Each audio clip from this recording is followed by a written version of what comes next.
CEOs are quietly making a big bet. And the bet is the more AI we're using, the fewer jobs they're basically going to need to hire for. So the information came out with a report where they wrote executives at more than half a dozen companies said AI has affected their hiring plans, though most were careful to avoid saying AI was effectively replacing existing employees. So, for instance, they cite all these case studies where PayPal says AI now handles 80% of customer service tickets, cutting support staff dramatically. Microsoft and Google are literally pitching AI as a full replacement for junior sales reps, IT staff, in some cases, even software engineers. Executives are starting to admit that if a role can be automated in these ways by AI, especially as they're fearful of possible economic issues coming up through some of the policies we're seeing, through some of the headwinds we're experiencing, if a role can be automated by AI, they're starting to say it's either going to be frozen or outright eliminated. One leader at Ernst& Young at EY put it bluntly and said most of their clients now expect slower hiring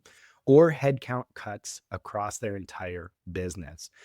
And we've also seen a couple related reports where others are starting to say the quiet part out loud. In an exclusive report with Axios, Anthropic's chief information security officer said that the first fully AI employees are a year away.